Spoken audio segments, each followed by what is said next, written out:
Do you believe that in our technologically advancing society, we are making computers and technology in our image?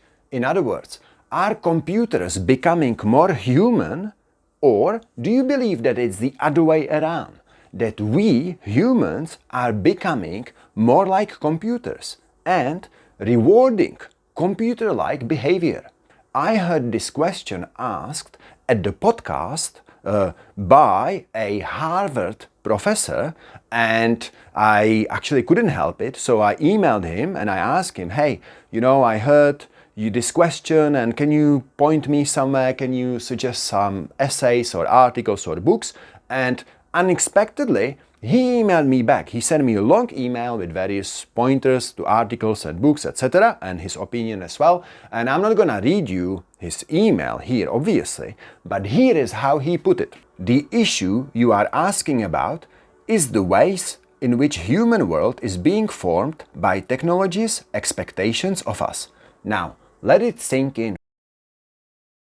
You back? Cool. Now, I believe that we are becoming like computers and that we are rewarding more computer-like behavior. But if that's true, what is the impact of this digital thinking on children's brain development and their ways of thinking, ways of being, and ways of attending to the world, as Ian McGilchrist puts it? Well, that's why in this video we're going to contrast digital and creative thinking. And I'm gonna give you examples of what I mean by this, digital and creative thinking, why I believe it's problematic, and why it's happening. Hi, I'm Jan from sustainablebutterflies.com.au, and on the screen you see my 5 pillars of sustainability. And the topic of this video is related to pillar number 3, behavior. Now, having said that, I have to be honest with you because I don't have a formal qualification in neuroscience, psychiatry, philosophy, psychology, or education, right? So I'm professional greenie, environmental management, sustainability, climate change adaptation, horticulture, that sort of stuff. These kind of things, such, the nature of today's video, are rather my interests and hobbies, and I've been pursuing this informally for 12 or 13 years. So in this video I'm gonna give you I will share my thinking, take it with a grain of salt, right? And I'm gonna give you pointers to the sources where I got these ideas from, right? But we're not carving anything in stone here, just wanted to say that. Now, we need to distinguish between these two different ways of thinking, digital and creative. And you can see on the screen there, so on the left we have linear and convergent versus divergent thinking. We have serial, sequential processing versus creativity and intuition. We have repetitive, close-ended tasks versus unfolding, emerging, open-ended tasks. We have rule-based analytical thinking versus creative problem-solving. We have fragmented, piecemeal, decontextualized versus holistic, gestalten, contextualized, analytical versus insightful, programmable versus unprogrammable, and left brain versus right brain. We could also call these two different ways of thinking, digital and creative, we could call it two different ways of being, or modes of being, or ways of processing or operating, or, as Ian McGilchrist calls it, two different ways of attending to the world. And I am drawing heavily on the work of British psychiatrist Ian McGilchrist, especially his first book, Master and His Emissary, and his second book, which I'm currently reading, which is called The Matter with Things. And I highly recommend that you check them out if you're interested in this discourse. Digital thinking is a thinking or processing or being, I'm just gonna call it thinking, like computers. So it follows a predistinct path. It operates within a narrow, rule-based, very exact and very specific environment in a narrow boundary. It is a formulaic, sequential, A leads to B leads to C processing, and it could be optimized for maximum sufficient efficiency. It is often about efficiency and maximum speed to reach the outcome. So let me give you a concrete example, and this is from Henri Bergson. Imagine children playing with jigsaw puzzle at an early childhood center, school or home, right? What are they doing? They are reconstructing an image that is already there, that is on that front, on that top of that box, right? And it may make them believe that they are actually creating an image, right? And the more efficient and faster they do it, putting jigsaw puzzle pieces together, the more creative they are, because they get that image at the end. But are they being creative? Now contrast that, same group of children, drawing an image, right? On a canvas, on a paper or whatever, on a piece of wood, right? Well, what are they doing? Bergson, as he puts it, they are drawing from the depths of their souls, right? So if you compare those two activities, seemingly at the end they both end up having an image, a result. Yet what's really going on, right, drawing and putting pieces together, they are polar opposites. Putting jigsaw puzzle together is a matter of speed and efficiency. It's you operating with a narrow-based boundary. It's about rules, execution. It could be sufficiently optimized for maximum efficiency. The result is already given, and it could be programmed, algorithmized, and automated, right? And a machine can do it, right? Now, on the other hand, drawing from the depths of one's soul, obviously, it is not about the speed and efficiency. It's about bringing something to life, actually bringing an image that later on will become automated, because then later, once it's created, it can be chopped up in 2,000 pieces and then reconstructed, and then that could be done by the machine, right? So, but there is another thing that's involved here.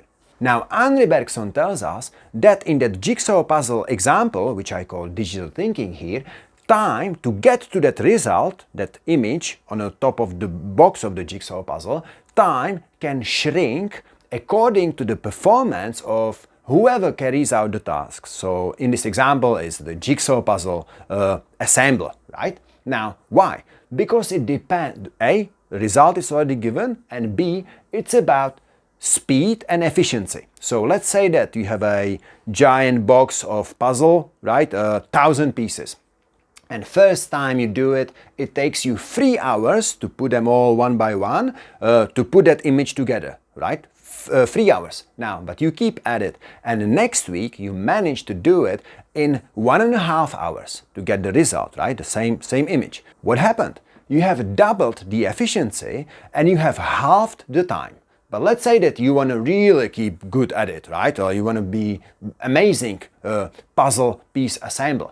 Well, you keep at it and you train every day, and after 2 weeks you manage to do it in 20 minutes, right? First time you did it was 3 hours, now it takes only 20 minutes to get the same result, right? What happened?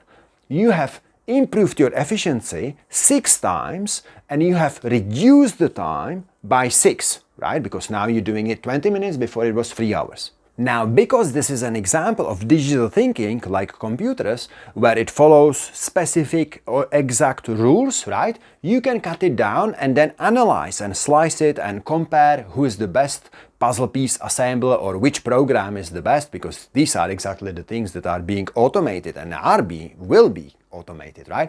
But what you can do is you can say, well, do we start from the edge of the puzzle, or do we start from the middle, or do we start with the blue puzzles or brown puzzles? Do we follow a horizontal line on the image to get the best output, right? And you get lots of data, right? Who is the fastest, who is the most efficient, how to do it in the best way, what's the right sequence to follow of these little pieces in order to get the result, right? And then you can say, well, we have maximized efficiency and improved, we are so much better, right, with this new program or this new process or this new system or this new person who is employed to do these kind of things. With creative thinking or being or ways of attending, again as Ian McGilchrist puts it, time doesn't shrink according to the performance of the puzzle piece assembler or whoever does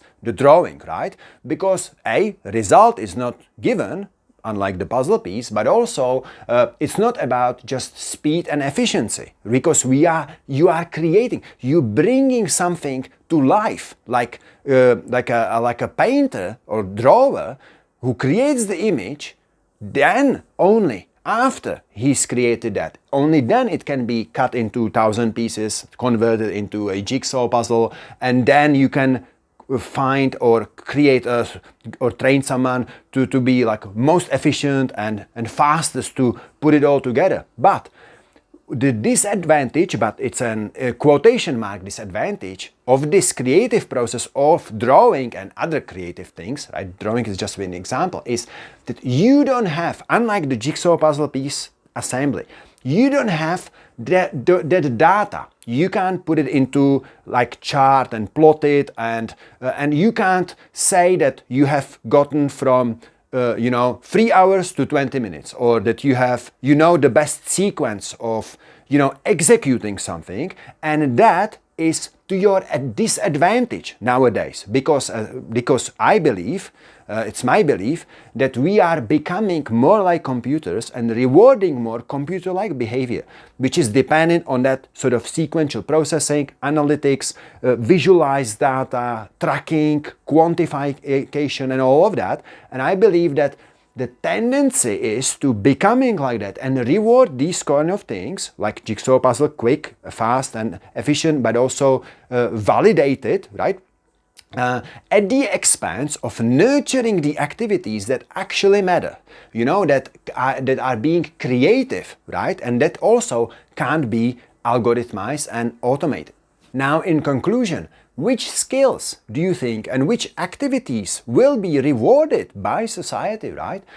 10, 20, 30 years from now? Those that are like jigsaw puzzle, and that was just one example, those that are like digital thinking, or those that are creative, creating actual things?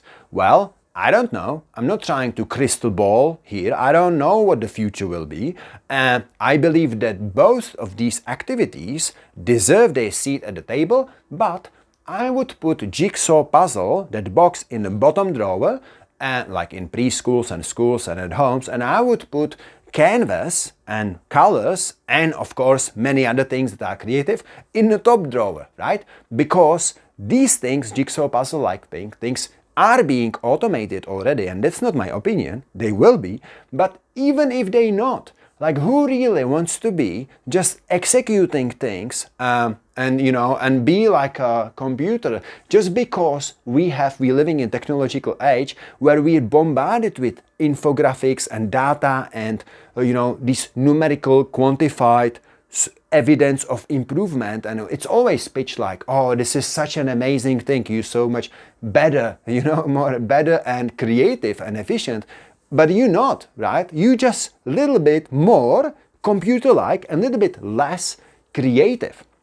And that's why I am convinced that creative thinking, ways of attending, modes of being needs to be nurtured.